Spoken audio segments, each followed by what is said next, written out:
Welcome to Geeks of the North, a hobby gaming podcast of Bill Purveys.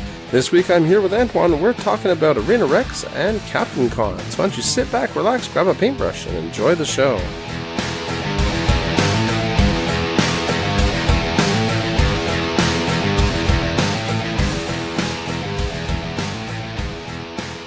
Hey everyone, welcome to another exciting episode of Geeks of the North. As always, I'm your host, Paul Filio. You may remember me from such other podcasts as News of the North, or Guilds of the North, yeah. Possibly Gears of the North, and of course, Geeks of the North. So, I'm joined tonight by my, I don't know why I'm speaking like Captain Kirk with the dramatic pauses. I'm joined tonight by my, wondrous co-host, Antoine Bergeron. Hello. How's it going, Antoine? Pretty good. Long time no talk. Yeah. Well, it's been at least 30 seconds. Least, yeah. We just finished recording the news, so now we're doing this. Double whammy tonight. I'm super giddy. I've had 2 hours of sleep. So, buyer beware. Oh, wait, you didn't pay anything for this show, so you get what you pay for. This is a regular show, full show. We're going to do our cool stuff on the web. Then we're going to talk some hobby stuff. We haven't I even have a hobby tip. Wow. Yeah. We could talk about everything I've painted in the last 5 months since we recorded, but that would take 3 days. So we're going to do a condensed version of stuff for hobby. Yeah, we need. And then our main topic, we're going to wing it. So this should be an interesting episode, folks. Stick around, I promise. It'll be good. So Antoine. Yeah. Cool stuff on the web. So for this episode, I want to point you out to a giant board of a Mario Kart real 3D game, 3D playable game. So the guy got some little carts from, I think, Tomy, Japanese company, in little eggs, kind of Kinder Surprise carts, and he made a game around those. So he made a full 4x6 board that looked like a Mario Kart real track, but in foam and plastic, playable with all the tiles on the road. He modified rules for formality to add the Mario Kart feel with the weapons and stuff like that. And the board is gigantic. It goes, there's loops, it goes over stuff under a mountain. There's fireballs everywhere, lava. It's amazing. I really, really, really want to play on that board. Yeah. If it's still in a store somewhere in the States, and I'm even passing anywhere close by, it's sure I'm gonna stud there. I don't think it's in the States, though. I think he's in Europe. Oh, that's worse. No! Because reading some of the comments, people were like, could you ship this to... Yeah, it's in Eastbourne, East Sussex. Another reason to go to England. Yes. Well, the next time I'm invited to Tea with the Queen, I will go check this out for you. Thank you, Paul. But no, it is totally cool. It is, yeah. Some people have far more time than I do. And they put it to good use by making, Mario Kart. That's all I'm saying. Really good use. Yep. It's better than anything I've done in my free time lately. Yeah, so that was an awesome, cool stuff on the web. Thank you very much, Antoine. I guess that takes us to hobby time. Wow. So, yeah, hobby time. I've painted, I don't know, 100 and something mercenary models for War Machine. I've painted 50-ish Grimkin models for War Machine. What else have I painted? I think I painted some 40k stuff. Most probably. I've assembled some Arena Rex. That was last night, so it's fresh in my memory. Yeah. Tons and tons and tons of painting. Long story short, I was getting ready for a War Machine tournament, and I was trying to help a teammate get ready by painting his army. And I painted a bajillion things, got super sick, didn't end up going to the tournament, so I paid for a tournament, a hotel room, and food that I gave to another man to replace me on the team, which is fine. But yeah, I missed out on everything, which kind of sucks. It made me quite sad. Well, then I saw the team results, and I was kind of happy I missed it. No, I'm just kidding. The team did a little bit better than we expected, so they did not come in dead last. Pardon me.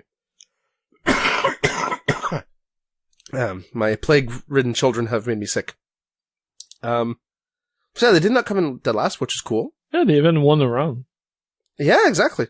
And you know, it doesn't sound like much, but when you're a bunch of casual players, you know, it's not really expected for you to go and win tournaments, right? So no, it was very cool.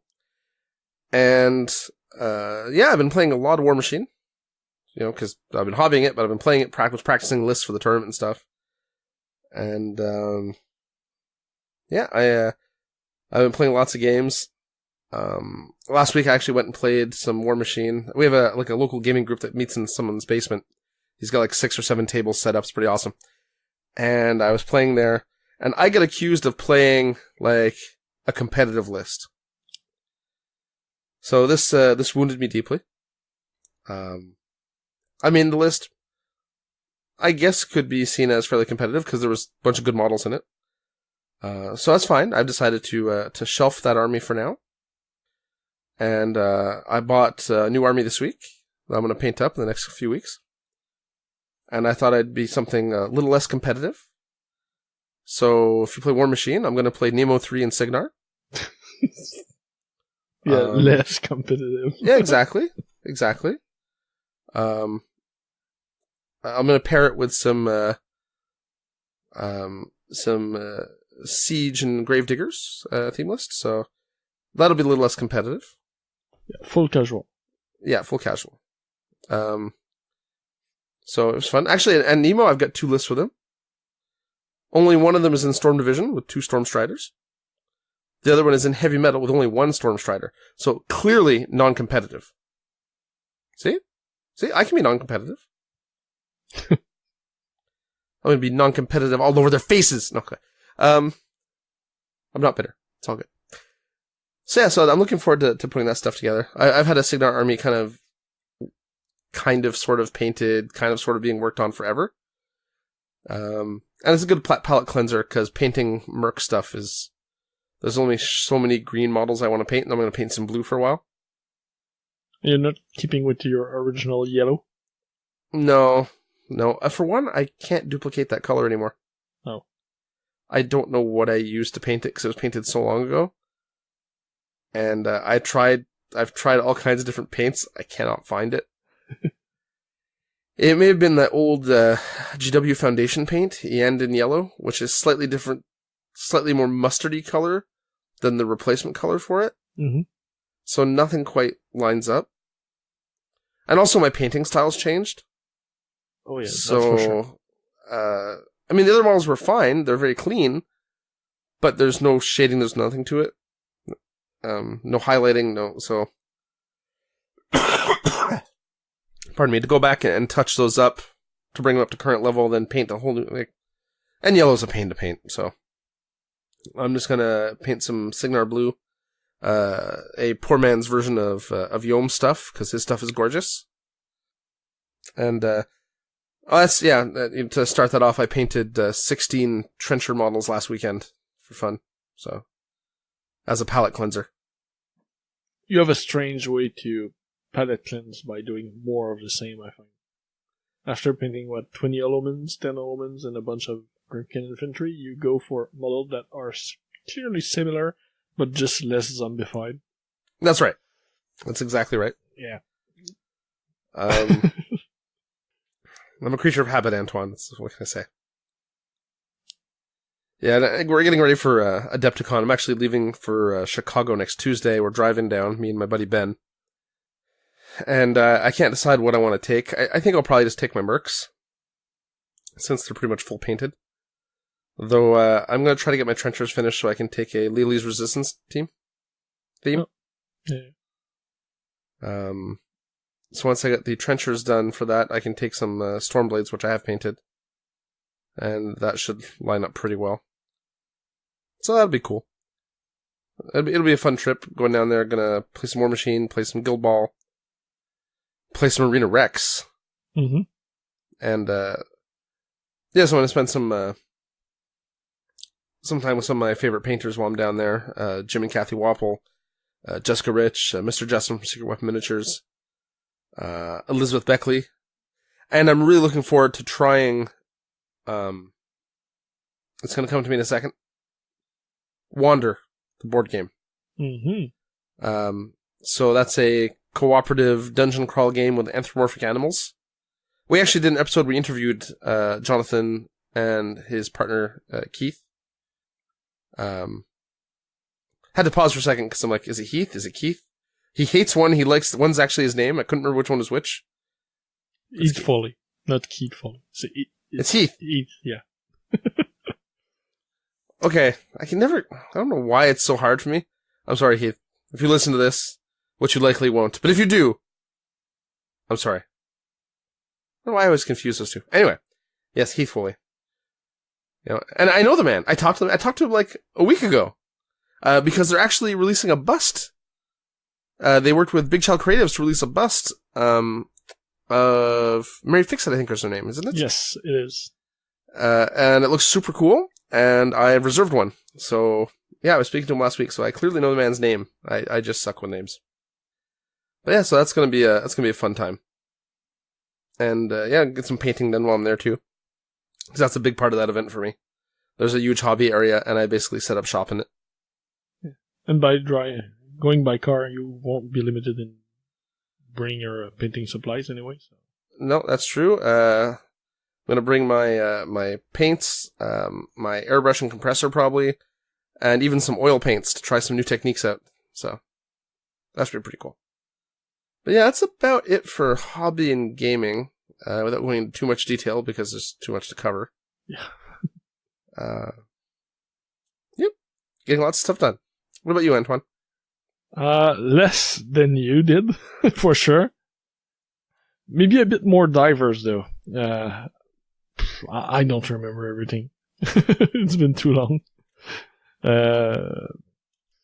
Painted for a bunch of games, did a big rush of painting in January for CaptainCon, which we attended, because I wanted to play all the games we don't often play here, either because we lack players or people lack interest in playing those more indie games. So I finished a lot of my monkeys for Pulp City, so I have enough to play fully painted now, which I'm really happy with.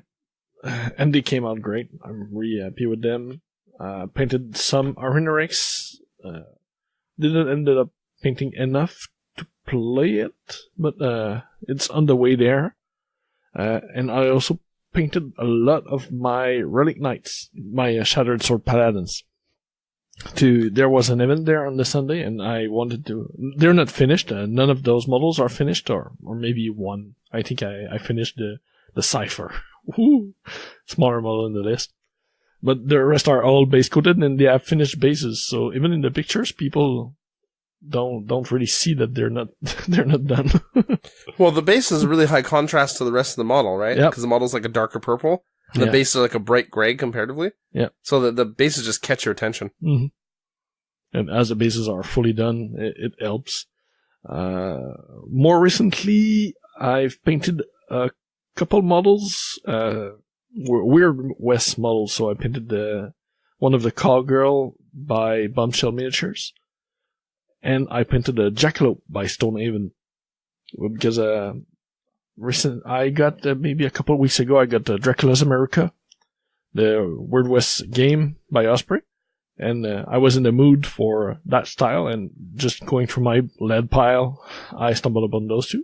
And I was able to try the game last week and really, really liked it. So I'll be on the lookout for more Weird West miniatures. Well, at Adepticon, Patrick Keith is going to be there. Yeah, but Patrick has a lot of stuff of all varieties, but I think that's the only purely nope Western model I saw in the line. Nope, I've got one. Yeah? I've got a gunslinger, girl. She's got 2 pistols, little cigarette in her mouth, duster, cowboy hat. I need to look again at the website then because I missed her. Now, she's funny because she's not actually sculpted by Patrick. She's one of the only models in his range that isn't sculpted by him. No, okay. I'll take a look. Yeah, I'm going to find her for you while you're talking. Yeah. Outside of painting, but still hobby, I got back a bit more into sculpting. So I think last time we recorded, I was working on a conversion for a Dark Eldar mixed with Captain Arlock. And that's been done. It was supposed to be a simple conversion. It ended up being a 90% resculpt. So doing so much, it really got me back into it. And since then, I've completed maybe 4 or 5 new sculpt. Cartoon platypus. I just finished a cartoon unicorn, a bit bigger, like a Stitch stuffies. What else did I do? Some piece for friends, like a icon, a fertility old style, like ancient fertility icon for his bases, for his Trollbloods, based on a pendant on the model. Working on a cartoon koala. I did a goblin pirate fish buckler, or swashfishler. I don't remember which one I used. Swashfishler. Swashfishler, yeah. A little goblin pirate using a fish for end-to-end combat. So a bunch of different models. I'm trying new techniques too. So it's pretty fun. And the results have been outstanding. Yeah, I'm pretty happy because it's getting easier as I go, and I have a bit more control on the detail. Trying new material also helped. Now I know some mix that I like better than other. So right now I'm mainly missing a couple of equipment pieces I need to custom made and or get, and maybe get the fresher green stuff. The one I have is probably 16-year-old. Was kept in the freezer most of that time, so it's not that bad. But I'm pretty sure if I got a new one, it wouldn't be bad. It'd be a little softer. Yeah. Especially, the main problem is I got the tube one, so the big tubes. So the middle is still fresh, but I need to pay really close attention to like remove all the outside because that one hardened, so it doesn't mix properly. Right. So that's a bit of a pain. So. But, so I actually sent you links to 2 other models from Bombshell. Oh, okay. Adelaide Winchester is the one I was thinking of, the gunslinger that I painted. And the other one is Eloise Covington, who is not really... She could pass as like saloon girl with a pistol. Oh, yeah. That one I saw. The other, the gunslinger I missed. Oh. Yeah. Yeah, I'll think about it. Yeah, the gunslinger. I'm not sure still which faction I'm gonna get into for Dracula's America. So I'm not sure like other gunslinger will fit. There's a pretty wide diversity. So. Oh, is there? Oh yeah. Just the main book has 6 different factions, and not all of them are using like regular cowboys or regular weird Wild West models. So some have pretty specific teams, either zombies or cultists and stuff like that. So I need to settle on that before I start buying. So I'm not even sure I'm going to use the one I already have. Except the Jackalope is a random encounter, so that's fine. But if I have at least something that's akin to regular cowboys, the cowgirl I painted is going to be probably my boss. I really like the model. She'll be in the list. Yeah. With her gun. So, hobby-wide, that's about it. The rest were games. A lot of games of a lot of different settings. Tried a bunch of stuff too. Dracula's Mirroring Car being one of them. And played, like, when we went to CaptainCon, I think I played, like, 9 different games over the weekend. That's pretty cool. Yeah, something like that. A lot of Company of Irons in the last month. Some Guild Ball, some War Machine. Yeah, I ordered Company of Iron, so I'll be picking that up. Oh, you did? So we can play some games. Yep. I'll have my decks. We could already play with what you have.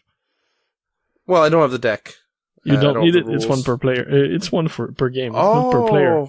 I didn't realize that. Yeah. Well, phooey. Well, you need it if you want to play it with other people. So. Right. Fair enough. You at least needed it for that. Yeah. What? Oh, another thing a pretty cool thing. I received GKR Heavy Hitter, so Giant Killer Robot by Weather Workshop. That's a robot fighting game, like a mecha fighting board game with giant miniatures. And when I say giant, it's giant. They are towering over heavy warjacks. Yeah, pretty like not double the size, but almost. Well, they're about 5 inches tall, aren't they? Yeah, so around that, maybe 4 or 5. Yeah.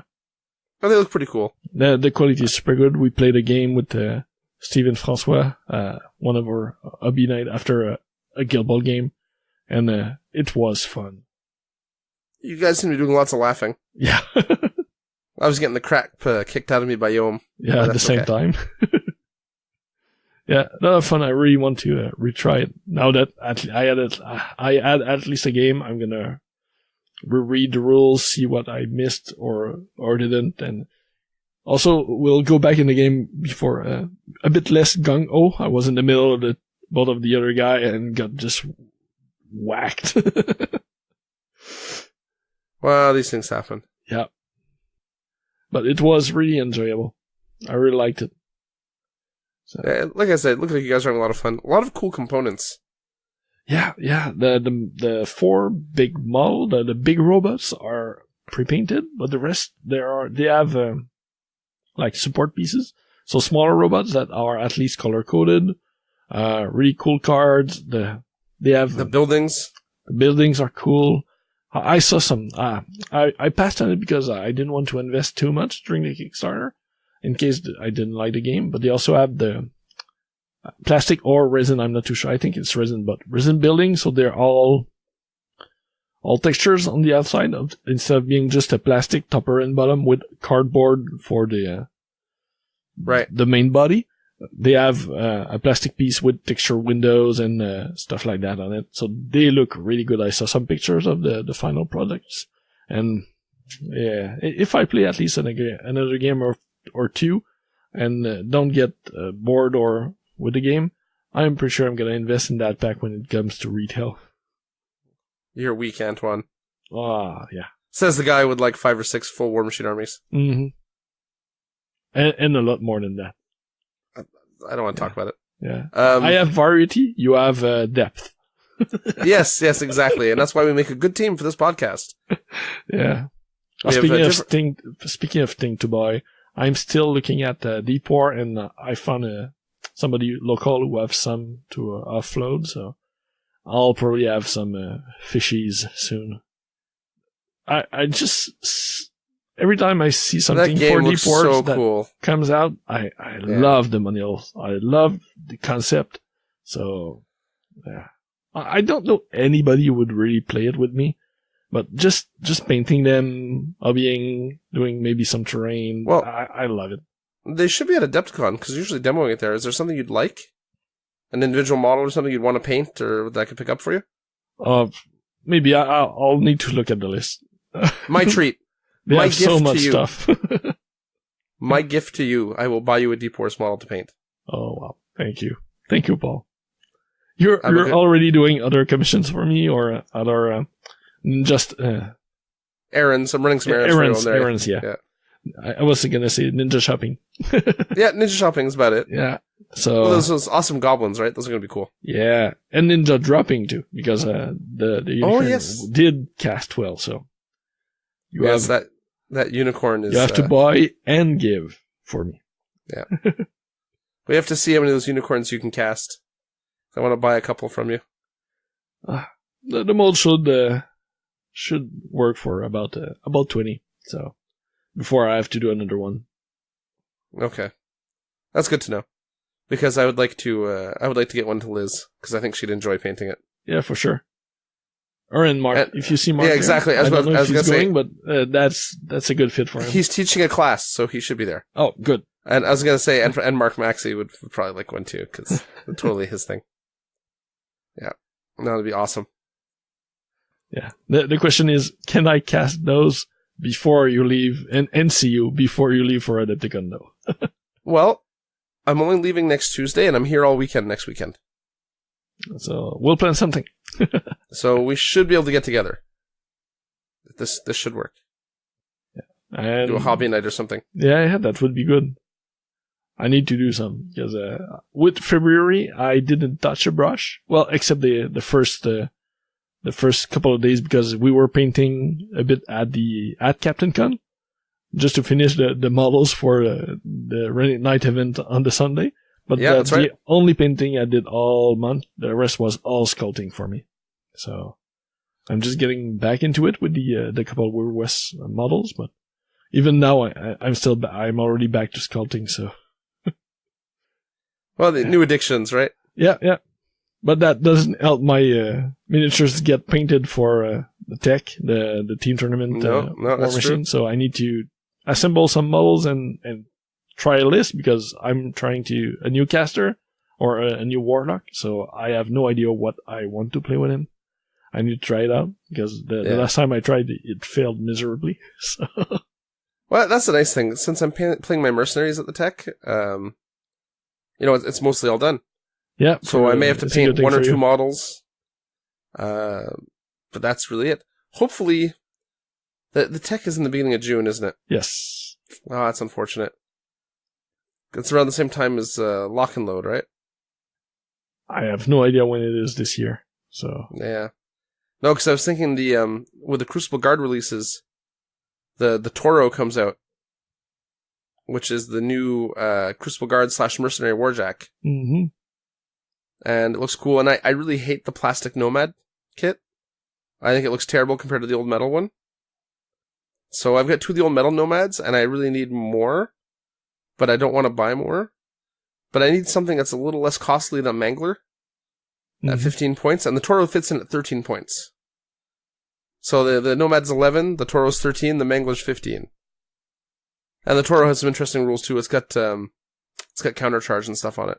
So yeah, I quickly glanced at it. So it's got 1 more armor and 1 more defense than the Nomad, and countercharge for 2 points more.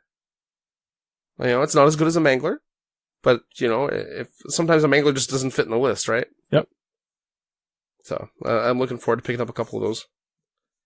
And then, of course, there's also the fact that Late Least Resistance can use the Crucible Guard models. So another reason to get some. Well, just saying. It may happen. I can't commit, but... Knowing it's already done. there is a possibility.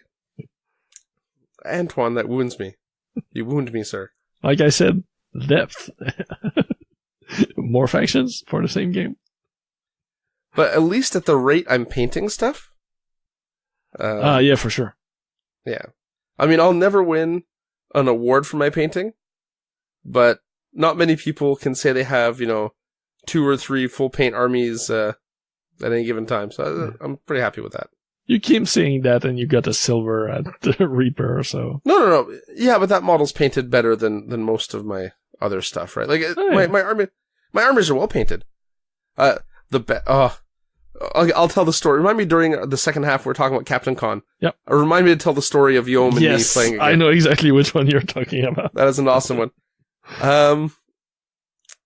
Actually, are we done hobby and yeah, I think so. Games? We might well finish that with the hobby tip. Yeah, sure. Go. Okay, so doing so much sculpting, I've been jumping around in the Facebook group about sculpting, watching videos. Shout out to Tom Mason and his wow, I'm missing the name. Miniature Super Sculpting Show. I want to have the right name. So the Mini Sculpting Super Show by Tom Mason. Really great videos about sculpting. Love them. Got a Patreon, so if you're into sculpting, look at it, take a look and take part in the Patreon M if you can, and give a couple of bucks his way and look at it. However, the tip I wanted to mention is for people who do just a bit of sculpting, do conversion, stuff like that. If you find green stuff a bit hard to work with, because it's too rubbery, too elasticy, and doesn't have enough work time. Those are great points for green stuff when you know how to use them and when they are what you need. However, for conversion, you cannot go with Fimo and other oven-cured putty because you cannot put most of your plastic miniatures in the oven. It's gonna destroy them, or even resin. However, you can get some of those properties by mixing some of your oven-cured putty, like Beast Putty or Fimo, in your green stuff. If you go for about a third of what I use is Beast Putty, so I'm just gonna say that. But so a third of Beast Putty clay, third of yellow, and third of blue. It will still mix and work like green stuff, but a bit softer, a bit easier to work around with, a bit of easier to get a nicer exterior and mix together with previous steps. Like a smoother finish. Yeah, smoother finish. Yeah, it's easier to smooth out. That's what I was looking for. And it has a slightly longer working time.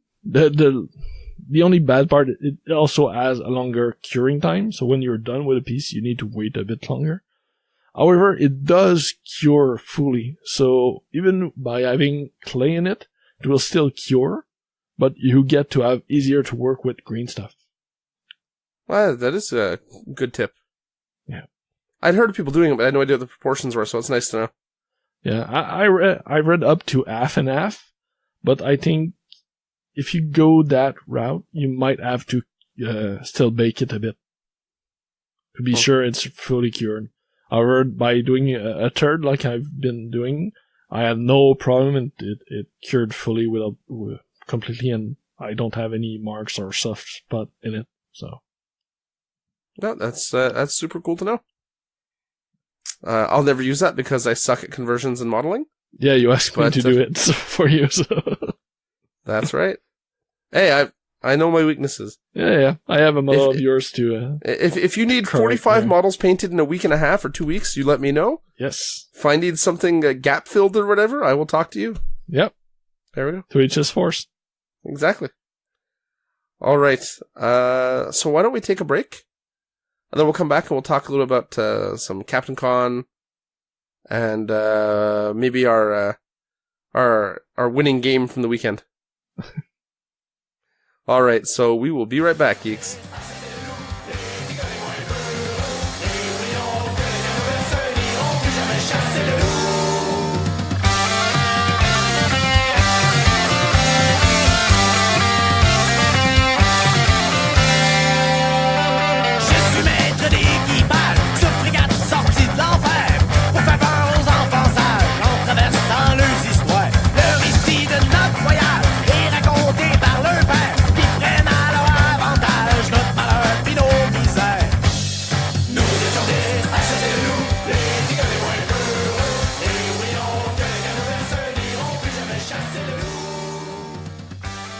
And we're back. All right. It's been several weeks, but we're going to talk about this anyway, because we don't care. So, CaptainCon 2018. We did a road trip. Yes. Went there with Yom. That's right. We had Yom the Machine in the back, and Antoine and I up front, and we did our little 6-hour leisurely drive to Warwick, Rhode Island. Yeah, leisurely 2. That's the important part. Yeah, driving back was fun. We'll get to that afterwards. So, yeah, we drove down, got there around midnight, I think. Midnight, 1 a.m., something like that. Yeah, something. Because we left late in the afternoon. After midnight, yeah. We ate dinner here, then we went down. Yeah. Not much to say about the drive. It was a drive. Got there, got a hotel, or had our hotel room, whatever. Day 1, went to the con. 30 seconds into the con, I got accosted. The problem with going to these cons and people knowing you or recognizing you is that it's hard to say no, especially when it's Seppi and he hunts you down and he wants you to play a new game. And so you have to. Yes. So we sat down and we played a little game that's going to come to Kickstarter later this year called Processing. How would you describe processing, Antoine? We are playing Aliens Invaders, but they have a bunch of different factions, and they don't want to do all the same thing with the inhabitants of Earth. However, they also have a big problem. They cannot differentiate between the different inhabitants, so for them, cows or hipsters are about the same thing. But they don't all like them as much. So what you have to do is to differentiate between the two with every cars and try to either have them processed for meat, have them probed for information, or just free them, because depending on your alien faction, you like freed cow, but you like processed hipsters. But however, it's not the case for everyone, so you are trying to maximize your points for each faction. You have a bunch of faction Eastern, but you try to have the best the best lineup of cows and hipsters in front of you, and whatever happens to them.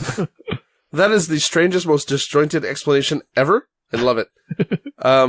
So basically, as you were saying, there's two life forms that stand out on Earth: hipsters and cows. I'm not sure how hipsters get to be their own life form, but whatever. It's all that's left. And and each alien race that you're trying to appease, because you're not actually playing the aliens, you're playing people trying to appease the aliens. Yeah, I'm not too sure about that though. Yeah, I think that's what he explained to me afterwards. About it. Yeah. And you basically have little colored cubes to place votes. And you go around, every player votes on everything. And the idea is that you're trying to basically vote through the things that your aliens want. Yeah, to go with their agenda. So that they don't kill you. Right? So you're trying to complete their agendas, exactly. Very simple game. Tons of fun. I mean, he made all kinds of other fun games. He makes Squirrel or Die or End of the Line. And both got really good, received really well, I should say. So I'm really excited about Processing. I think it's gonna be a lot of fun with like my wife and you know her family / friends, because they're not super gamery people, but it's a type of game where the visual, the mental visual is all you really need to have a good time. Mm-hmm. And there's really only 3 choices in the game, so it's kind of hard to screw it up. Even if you don't know what you're doing, you can still put a cube on a card and vote for something, and you know you'll figure it out. And it led to our favorite phrase of the weekend. Yeah. Right? Which was probe the cow. Yes. I mean, we chanted it everywhere we went, so it was good. It was fun. So that is going to be a game to watch out for. And I don't imagine it'll be too much. It'll probably be like $25-$30 or something. It's card and some cubes, so it's sure I can't see it being expensive, yeah. But worth every penny. So, yeah, CaptainCon, I mean, we hadn't been to a CaptainCon before. We'd been to TempleCon. Mm-hmm. CaptainCon's obviously a very much a smaller convention. Because it's focused only on gaming, it doesn't have all the extra stuff going on with the whole, steampunk cosplay. Steampunk gothic thing going on. Yeah, exactly. But still lots of fun. Lots of tournaments going on, especially for War Machine and Guild Ball. There's a fair amount of Guild Ball going on too. Yeah. That was also my first convention since Gen Con, the Gen Con we went together at the basic start of this podcast. That was what, 2014? Yeah. 2015? Yeah, I think so. Yeah. Been a long time. Yeah. So, my last con was with you at the start of the show, and now, after a long hiatus, we're back with that con, with a new con again, so. Yep. Yep. Overall, I thought, I mean, we could go day by day. Oh, no, we don't need that. But I mean, that in detail. I mean, there was a lot of neat stuff we tried there. You played a card game with Yom, I think. Yeah, played Euro Realms by White Wizard game. Yeah, and you guys seem to have a lot of fun with that. Yeah. It's kind of a fantasy version of Star Realms. Okay. Almost identical in how it works, just some new elements to it. And one of the big thing is you also have character packs to have custom starting cards. So we didn't play with those, but they are available and pretty cheap. So it's like expansion packs. Like. Yeah. So basically themed expansion packs for like. But they only modify your starting end. So It's Okay. small boosters. They And it's look a like, deck building game, right? Yeah, it's a deck building game like Star Realms. So you are buying cards that go into your discard pile, and you redraw new ends every turn, and try to clean out the bad cards you have, or the less effective cards by buying new ones. So it's a typical card deck building mechanics. And the artwork looked pretty cool. Yes, The game, like the card quality was good. Like overall, and it was really inexpensive. It was like $20 or $25, wasn't it? yeah, it's pretty cheap. And I have another of their game. Well, I have two. I have Star Realms and Epic. Oh, right. So, Epic was a Kickstarter backed one, right? Yes. And I'm pretty sure Hero Realms went to Kickstarter too. And they share the same faction and visual with Hero Realms. It's the same major iconography and stuff like that. So Okay. So if you played one, you can kind of figure out how to play the other? Not how to play it. If you play Star Realms, you'll know how to play Hero Realms. However, if you play Epic, you know the faction and colors coding. Okay, I see. Yeah. All right. So that was fun. That was one of the multiple demos we got. We demoed Arena Rex. Yes, with Walker. Yep. Well, it wasn't so much a demo as you guys get to play a full game with 3 models as opposed to a demo because there was no one else at the booth at the time. Yeah. Yeah, with Walker's help. Because I was waiting, so that didn't feel like a demo. No, it was longer than a demo for sure. I took a nap. I had some food. I found a cure for cancer. You guys were still playing. No, it wasn't that long. But, and Arena Rex was like the win of the weekend, right? Like, yeah. I didn't get a chance to actually officially demo the game. One night you guys were busy and I was in the hallway and Walker was demoing it to some people and they weren't really grasping it. So, but from watching him try to demo it to them, I eventually picked up the game and basically walked them through playing each other. So I got to play both sides of the game against myself. Which was kind of interesting, and it saved Walker because he was done. Yeah. Like, it was the end of the day, he'd been doing it for like 7 hours or whatever, and these people just were not understanding because they'd been playing War Machine and stuff for like 20 hours straight, and they had no brain power left either. So it was like a demoer's nightmare. Yeah. We are all already invested in Arena Rex in the group. We bought it a year or two ago. You bought some at TopicCaptain. We bought at least starter faction everyone during a sale, but we hadn't tried it yet. So that was the good way. We all at least glanced at the rules, but that let us try the game with somebody who knew it, not just knew it, but wrote it. Yep. So we had the right way to start at it. So now we just have to finish assembling and painting our stuff. I'm almost there, only missing one. Yeah, well, I assembled everything last night for one of my factions, so I got 5 models assembled. Yeah. I got 4 from one faction and 1 from another. Almost painted, so at least the basic size, I'm almost ready. I'm a little torn about painting because I don't really do NMM, at least not well. Yeah. I can do kind of chibi, crappy NMM. Yeah, me too. That's why I went with regular metallics. But that's just it. I'm thinking about doing regular metallics. But there's a lot of flesh tone, and flesh tone can be challenging too. Yes, it is. And I'm so used to airbrushing everything now that it's like, man, these models are small and they're super finely detailed. I just don't know. I'll give it a whirl. I have some flesh primer from Badger, which I thought did a wondrous job on Dan's piggyback models from Grimkin. So I will try that. And it surprised me at first because it's kind of an orangey color. Mm-hmm. But I guess it makes sense because if you look at how most people try to paint flesh tones from a beginner point of view, is they start from like a brown and work their way up. But people aren't brown in the shadows. No. Because there's no brown in our basic makeup, right? There's greens, there's reds, there's blues. So the orange color gives more of a truer shade, I guess you could say, than the brown.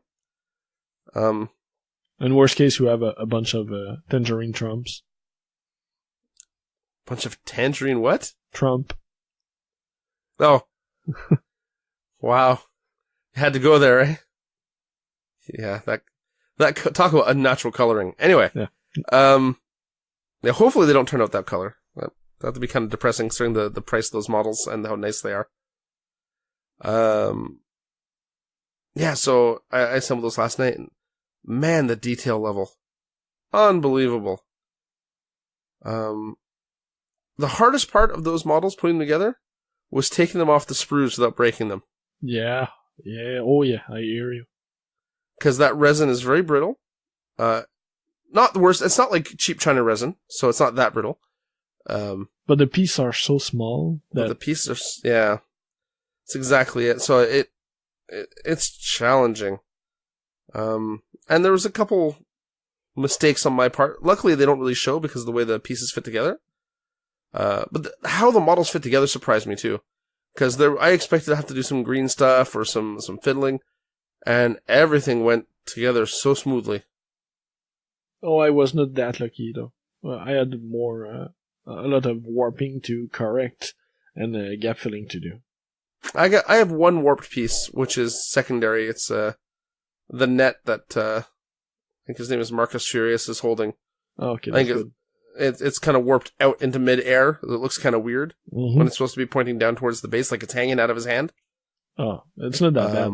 For me, the back leg of Dexterius, the horse, so it just didn't stand up at all. They were almost rolled, both legs toward the middle, so no way he was standing anywhere. So I had to be really careful to slowly bend them out. I don't know. Like, those are two separate pieces, right? Yeah. I probably would have contacted Red Republic and had them ship you new parts. Oh, it was just bending with water, so it's not that bad. It's not so bad. Okay. But still, I had to be careful. Yeah, it's a fun game. The mechanics offer... There's simple mechanics, but there's depth to them. Yes. Yeah, incredibly violent, fast. Yes, people die horribly and quickly. Deep, so, yeah. You have a lot of options. However, everything is pretty simple, so... You sound like you're describing my sex life. Violent, fast, and pretty deep. Sorry. At least you have one. It's surprising for a married man. Yeah. We're so terrible. It's a good thing our wives never listen to this. Yes, it's a good thing. Yeah. So, look over my shoulder. Yeah, no one in sight. Good. Yeah, but it really, the game really caught my attention. And there's such a variety of models now. Like, the line's expanded quite a bit, so it's just even as pure painting pieces. For the scale, they're excellent. And they have some larger scale models now, too. I picked up the Lion, which is one of their older models, but I was looking at picking up the sisters, right? So the Medusa... what are they? The Medusa is one of them, the Naga is one of them, and I can't remember what the third one is. It's a name I can't pronounce. It's a strange Greek name. Eurytia or something like that. I was going to say, aren't they all strange Greek names? That's kind of the... Yeah, but one is less common. Except for the strange Amerindian names and the strange... Yeah, in fact, I picked up the kind of Amerindian, Slavic, weird hybrid faction. Yeah, the Zephyri. Yeah, the Zephyri. I picked them up while I was down there for CaptainCon. Because I had Ludus... the Gorgon sister. Gorgon sisters, yeah. So, the other one is Stano. Was she a scorpion? She's like a sixth arm, almost Indian style. Yeah, she's kind of like, I had the name. Not Vishnu. Vishnu? Maybe. Google, don't fail me now. Vishnu only had 4 arms. Shiva, maybe? Is that the one? Where's my old copy of Deities and Demigods? That has the answers to all questions. When it comes to this stuff, anyway. No, Shiva's another one with 4 arms, I think. Oh well. Whatever, she's a 6-armed monster. Yep. And she's pretty cool looking. It's my least favorite of the three.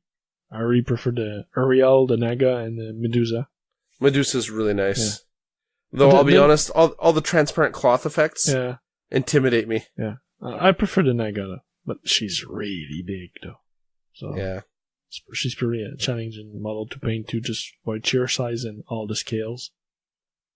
But all three look good. And the fact that you can play just those three instead of playing 6 models, it's also cool. Different take on it. Yeah, but those models are huge, and and I like the fact there's no point system in this game either. Mm-hmm. It's just the number of cards. So if you're playing a 5 model game, and one of your models has 2 cards that come with it, that counts as 2 models. Like it keeps it super simple. Super simple. Yeah, so I'm hoping to pick up a few more models while I'm down there. In fact, I may contact them ahead of time and be like, "Hey, remember me from CaptainCon? Don't you already have 2 factions of those?" Yes. Yeah. But okay. I may want to variety. Yeah, variety. I may want to flesh out the factions a little bit. I'm not talking about picking up like another 15 models or something. I'm talking about picking up like one or two for each faction. Because in fact, my Ludus Magnus faction, I made a boo-boo and picked up someone from Legio 13 without realizing. Which is fine, because you can mix and match models from any faction. But it's nice to not necessarily do that. And they have some really nice models that I don't have, that I thought I owned. I don't know why I don't. Like Hermes from Ludus Magnus, I could have sworn I owned him. But I don't. Don't you just lost him in your basement? Or No. I have all the models I'm supposed to have. Because I got 4 the first time I went to Adepticon. Because I had a VIP bag, so I got a free one. And then I got one Ben's coupon for the free one as well, so that was 2. And then for each one I got for free, I bought one to kind of offset their loss. Because I don't want to take advantage of a small company. So I should have 4 models from there, which I do have. And then I bought an additional model, which I thought was for my faction, but it wasn't. So I have those 5 models, so none have been lost. Thank you very much. You're just making fun of me because I thought I'd lost 1 model last night, and then I found out that I put it away in the wrong drawer. But at least I'd put it away. It's not like it's uncommon with you. Antoine, we used to be friends. I don't know what happened. At one point, you turned on me, and it's been all downhill since then. Yeah, sure. What happened to you? You used to be cool. I don't think I ever was cool. Yeah, and I put together, like I said, I put together last night, and one of the models, I've put it together, and it so doesn't look... Like, she's got these 2 little feathers sticking out of her helmet, which are going to break off in any second. But I'm looking at the way the studio model looks with those feathers in the helmet, and the way mine looks, and I went wrong somewhere. I don't know where. You didn't do it them right. It does not appear so. It does not appear so. That can happen. Yeah. Oh. What else stand out for you while at CaptainCon? It can't all be roses. I was a little disappointed in the open play area. Oh yes, yeah. There were some tables there, but there was practically no terrain, and it wasn't really well organized. And there's like a reward system for playing games. Mm-hmm. But the desk for that was like on the other side of the convention from where the open play area was, so it was kind of weird.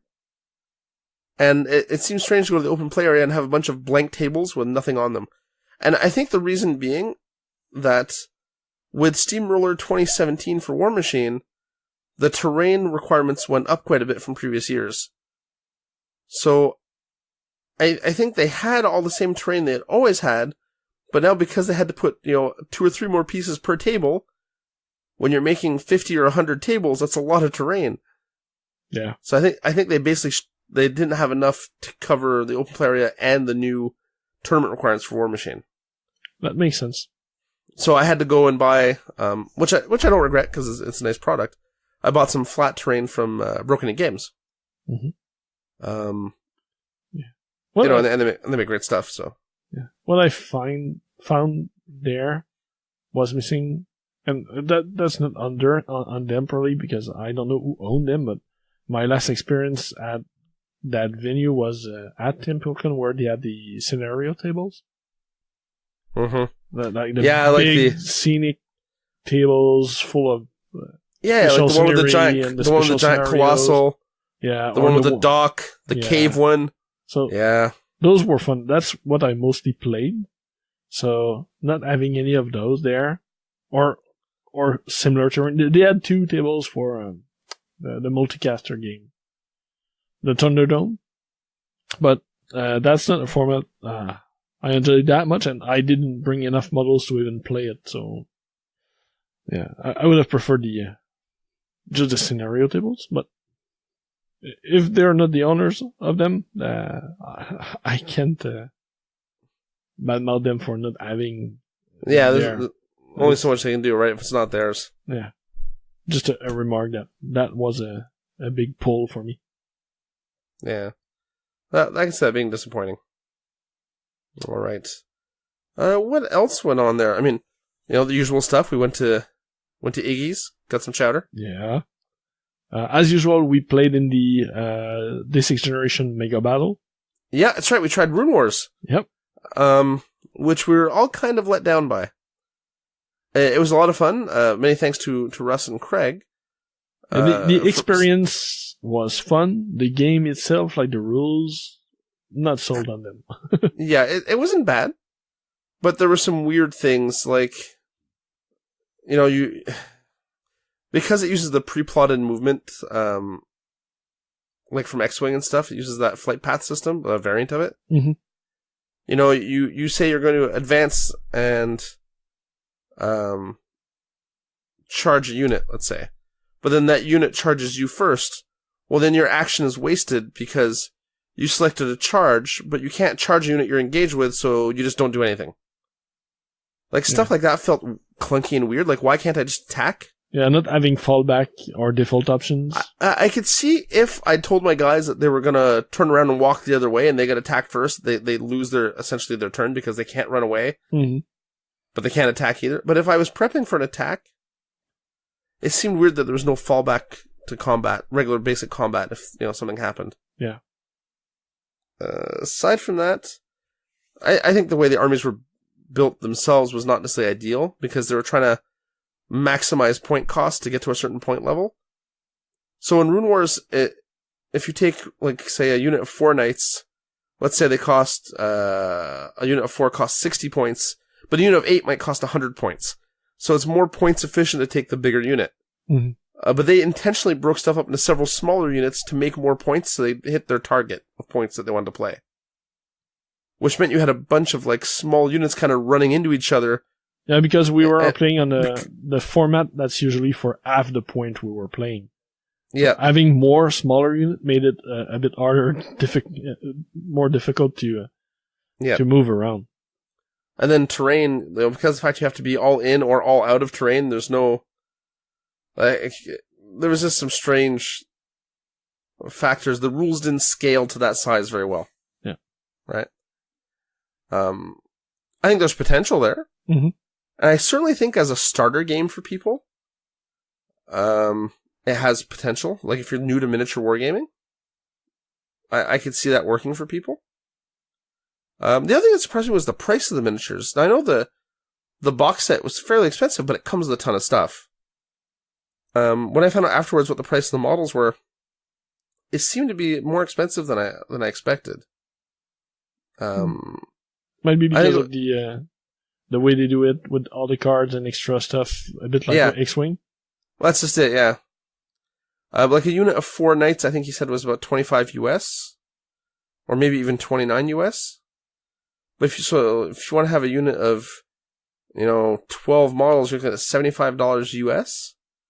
I mean, this is going to sound like, a low blow, but that's worse than GW pricing. Right? So that's a little rough.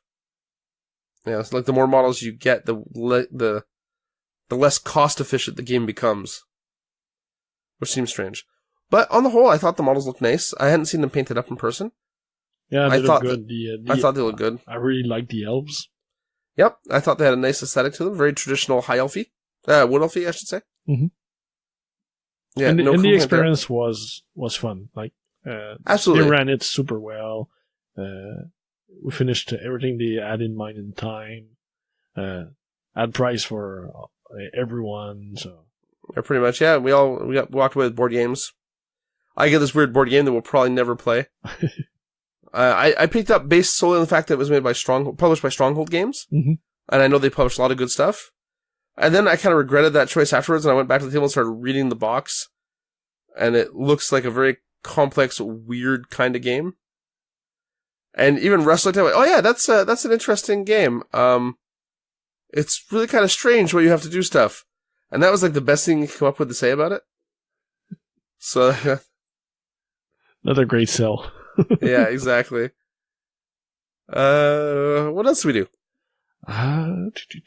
You guys entered the painting contest. At the painting contest.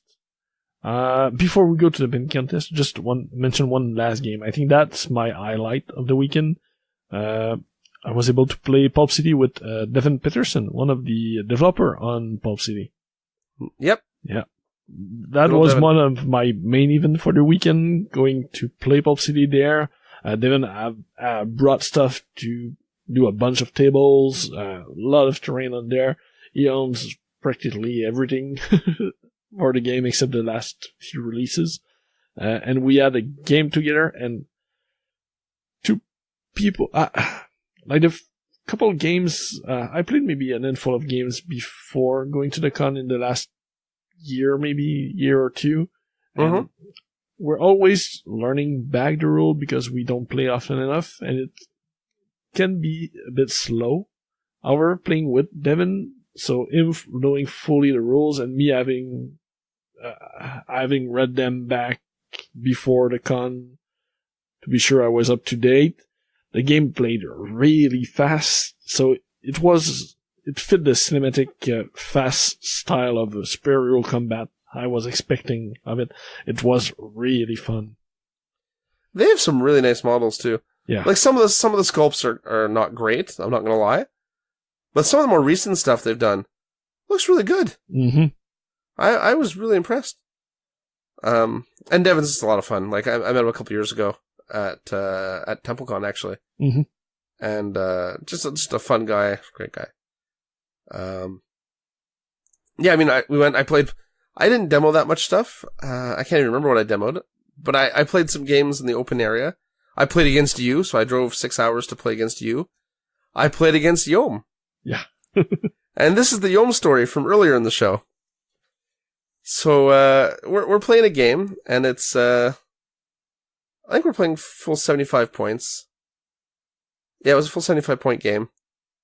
And Yom was playing Signar, and I was playing my mercenaries. And a guy walks up, and Yom's looking down at the table he's planning. And the guy walks up and he's like, looking at my models, and he's like, wow, really nice models. And Yom, without looking up, without saying anything, he's like, yeah, thanks, man. Like, just assumes the guy is talking about him because, Yom's stuff is all gorgeous. That's fine. So I was like, Yom, he was talking about my stuff. And Yom's reaction was like, oh, okay. Like, completely like, I'm not used to that. Like, someone else getting complimented, I just assumed it was me. Freaking Yom. But, I mean, he also got all kinds of compliments too. And that guy actually afterwards complimented Yom's stuff because it's ridiculously well painted for play standards. For play standards, it's out there for sure. Yeah. With all his conversions and like, his Warcaster's practically, a sculpt from the ground up. It's like combining 3 different models plus a bunch of green stuff plus whatever. And I think he was playing with Dynamo in the list. Did he have Dynamo? No, he had... No, maybe he didn't. No, he was playing Mathematics, so he didn't have Dynamo. But he pulled it out at one point, and that model was featured in No Quarter. Yep. Right? He won a medal in No Quarter for it. So, it's a bunch of crazy stuff. And speaking of painting. Yeah. Yom goes to the painting competition, just decides to win first place in everything he enters for. Antoine enters, decides to win second place, I think, in the categories you entered? 1 second and 1 first. What was the first place for? The epic scale stuff. Oh, right. Oh, with that model, it doesn't matter how busy that category would have been, you would have won that anyway, because who the hell blends 15mm models? Please. Yeah. Still, it was not worth getting a medal for when I'm the only one entered. But at least it's a model that's worthy of that medal, right? Like, you could have got, there was another category where someone came in second, and their model was far away from what the first place model looked like, right? Mm-hmm. But they went second because there was only 2 models in that category. Yeah. Oh, no, I didn't end up getting second. I got third for my second entry. It was the Butcher's Guilds in the unit category. Oh, right. That's Young right. got first with his Brewers, and there was, Eldar unit, something like that? No, it was a gang. Weird miniatures. Malifaux. It was a Malifaux crew. Yeah, Malifaux crew. Yeah. Was it Death Marshals and stuff? Yeah, that seems right. Yeah. So got a those third models place there. Those models would be good for your Vampires America. Or Dracula's America. Yeah, well, I have my Ortegas that I'm gonna probably use as proxies while I think about a dedicated crew for that game. But do you have Ophelia? Oh, that's a gremlin. Yeah, but they're like the gunslinger gremlins, right? The parody of the of Ophelia's. Yeah, of the Ortegas, yes. Ortegas, yeah. No, I don't. I own only the Summerteeth crew, like the original goblins for the first book. Yeah. The gremlins. I didn't get the Ophelia box, and I really bite my fingers. That's probably not the right same expression in English. You regret it. I regret because I prefer the old aesthetic. Like, I know the miniatures themselves are not as great, but I prefer the old aesthetic for the gremlins. And now the only thing that sold is the plastic version. So, did they resculpt them? Everything was resculpted. I know. I haven't followed that game since the old game was resculpted. Oh, I haven't followed that game since new the original art, releases, new right? miniatures, new material, everything. So yeah, because back in the day I played the Lady Justice. Mm-hmm. Yeah, so I had Perdita and Summerteeth. So at least I have the Ortegas that I can use, especially with the bombshell miniature one I painted. She fits at a similar scale, so she would fit well with them. Well, I could give you my bombshell model, and you could use it, or you could strip it and repaint it if you want and keep it. We'll see. We'll talk. It looks okay. Yeah. It was one of my 4-hour quickie paint jobs, and it got entered in a contest. Mm-hmm. And it made the sculptor all annoyed, so it's gonna be worth something. Because when I came back to enter it, and he's like, "You just bought this?" I'm like, yeah. And he's like, "It's painted already." I'm like, yeah. He's like, "Let me see this." And he saw it. And he's like, "I hate you." Like, what did I do? Blame Jim Wapple. It's all Jim Wapple's fault. He showed me the way. Yeah. We spoke of him. He entered 3 categories. Entered chibi, units, and single models with his bust. So he had the Borka bust he did for a commission, but before sending it to the client, he brought it to the show for the painting contest. Mm-hmm. So, and that model was crazy nice. Won first place with all 3. So yeah, shocking development. And that Borka bust is gorgeous. Like it is just ridiculously nice. I hate to say nice things about Yom, but I mean, he knows how to paint. He does. He knows how to paint, that man. Gorgeous models. And yeah, see what else was there. I tried to convince Yom to pick up a bunch of Slayers at the War Store because they were like $15 each. He did, but then he had such crazy buyer's remorse that he had to run off and sell them before we even left the con. I have never seen anyone feel so bad about spending, was it $30? Yeah. It was insane. It was like he'd run out and randomly bought a car or something. Like it was weird. That's okay. He sold them back for the money he paid for them, and life was good. And then he used that money to buy dice for Arena Rex, I think. Yes. And somehow that was better. I don't quite get that one, but that's okay. Whatever makes him happy. More chance that he's gonna use the dice than the Slayers, though. Okay. Possibly. Possibly. What else was there? We must have done something else there. Oh, I played the Relic Knight. Yes. Yeah, I painted for it, so I played it. Yeah, that was a weird tournament that was only quasi-run, right? It was marked as advertised as a tournament, and ended up more as a casual let's play and try the new version event. I don't think I would enter an event ran by the same guy ever again. I would play with him. I would play casual game. Anything, but something structured, I wouldn't enter for sure. But at least he got. We were 8 players? 6 or 8? No, 6. 6 players. We were trying the last beta rules for the 2.0 version. I only glanced at the latest revision because they made so many change that I didn't lose interest, but there was too many change for a game that I was not playing at the moment. So well, there's no point to follow it. If everything's going to change, it's just going to lead to confusion if you try following it too closely anyway. Yeah, and we were not beta testing, so I just waited. But once the final version was out, I took a look, and I was not too sure about it, but after playing it, I see how they are not that dissimilar. Like the activation queue is gone, and I was afraid that it would destroy the feel of the game. But the way that they do activation tokens now, and you don't have as many activation tokens as you have units, it is pretty similar to the activation queue.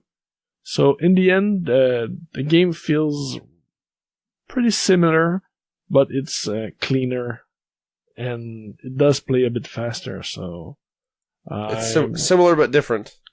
Yeah, it's not that different. It's just cleaner. The only main different part is the activation queue, how that process. The rest of the rules are just cleaned up version of the same.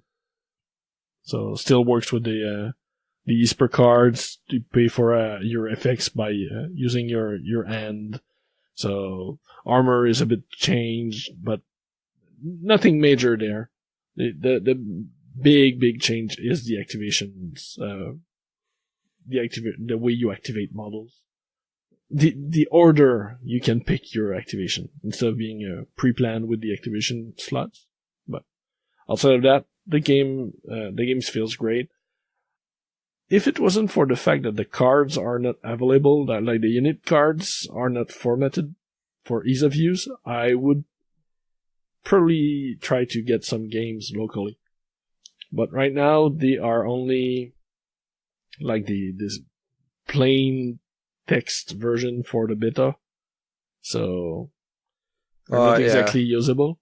I was lucky. A guy on the Relic Knight group had been doing like a custom version of them for his own play group, and he did the faction I'm playing. So I had full color cards, custom that looked like playable cards instead of just having the text-based version. So it made for a far better experience than I think the other people I was playing with. Nice. Antoine with the swag. Yeah. And I enjoyed it. I already liked the game.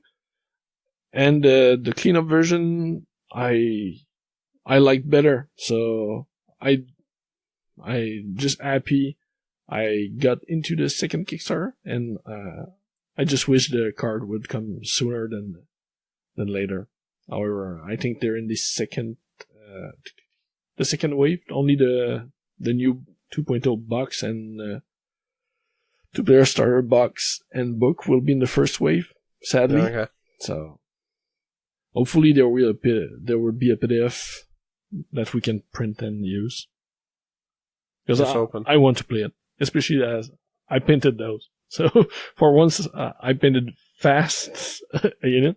I still have to do a finishing touch on them, but at least they're playable. So. But you've got a painted unit. I got a painted faction. Damn it, you want to use it. Yeah. Or a painted faction, I should say. Not just a unit. I got a couple units. I found my models last night. Oh, you did? And you, just some minutes ago, you were complaining that I picked on you about losing your stuff. And you it wasn't already lost. admit. I was exaggerating when I said lost, but you misplace and temporarily lose models often. It's not like it's not. You win this round, Antoine. You win this round. So you did find them back. Both I faction? found them last night. Yeah. Oh shoot! I have 2 factions. Yes, you have 2 factions. So you didn't find them all. No. I found them all. I just didn't look in the second bag. I assumed it was more Black Diamond. I forgot I have. You have the Pirates too. Yeah. Yeah. Wow. Don't look at me with that face, Antoine.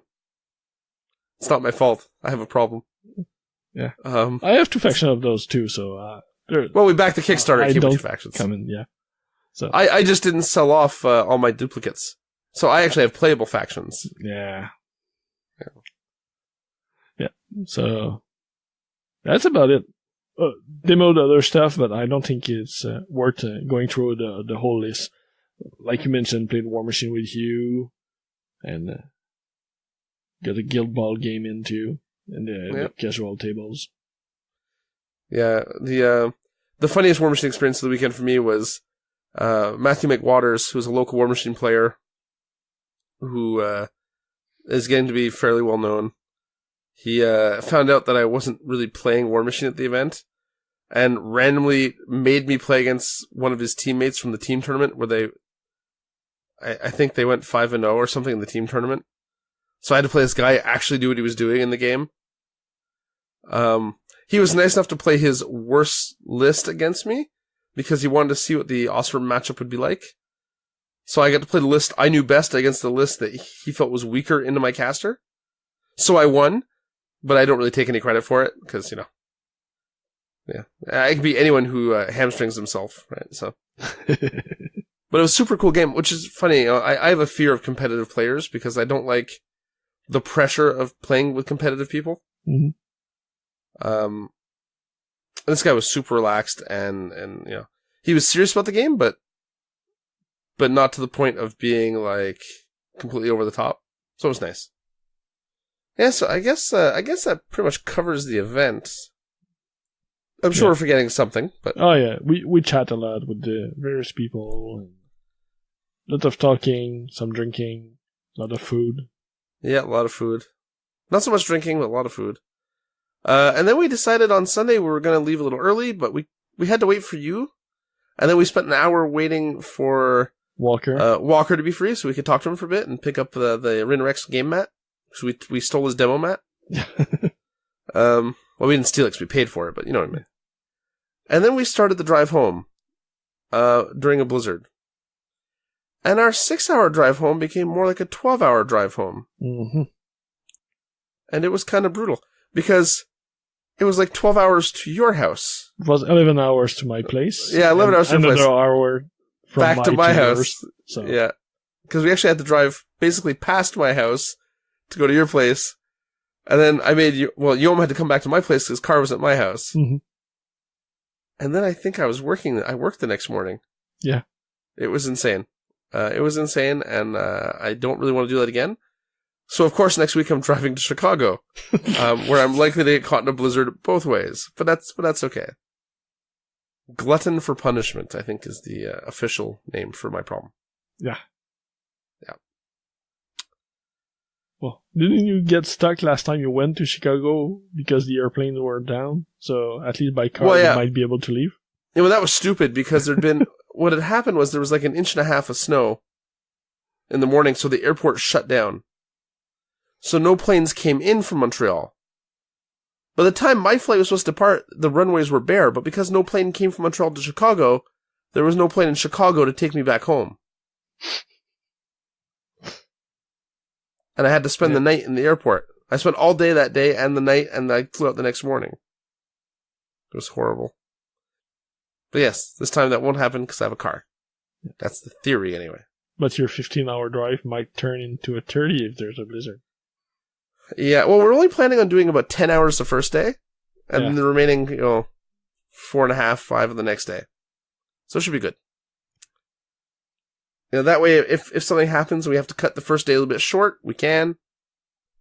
It's not so bad. It's like we planned for it or something. All right. Is there anything else we'd like to discuss? I think it's good. I think for or come back after almost 5 months without recording. I don't know. Way too long. Yeah. Maybe more than that, so... It's like we're back from the dead or something. Yeah, almost. At least we maintained the news and did some of the guild stuff. Yeah, well, we did the Guild of the North stuff when there was stuff to talk about. And actually, that was funny. People were asking where the episodes were, and it's like, but there's nothing really going on in the game, and the local meta kind of imploded. Yeah, sadly. So we can talk about rules changes when they come out, which we do, but the rest of the time we don't really have a lot to add. There's just not a lot of content there. It's too bad. That's why we need to start Gears of the North, because there's always War Machine going on. Just saying. Yeah. Just saying. All right, Antoine, it's been a pleasure. Yeah, as always. I look forward to doing this again sometime not 5 months from now. I hope so. All right, I'll talk to you again soon. Bye, geeks.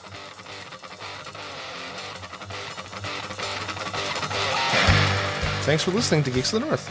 If you want to contact us, you can email us at geeksofthenorth@gmail.com. Like us on Facebook at facebook.com/geeksofthenorth, or follow us on Twitter at Geeks of the North. You can follow me, Paul, at PRFilio, Antoine at Eltonio Berg, Steve at B_Steve, and if you really feel the need, I guess you can follow Yom. He's at Yomasta. Breaks and outro music by Ladrave. You can listen to them at ladrave.bandcamp.com. See you next time, geeks.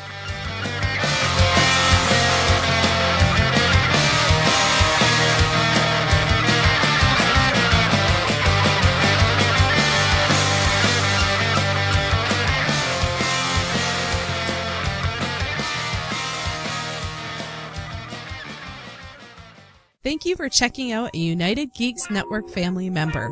If you enjoyed it and are looking for other online media with a geek culture slant, head over to UnitedGeeksNetwork.com, where you will find All Us Geeks, a podcast that discusses board games, movies, television, comics, Kickstarter, and many other forms of geek culture. The United Geeks Network. You can broadcast your geekiness at UnitedGeeksNetwork.com.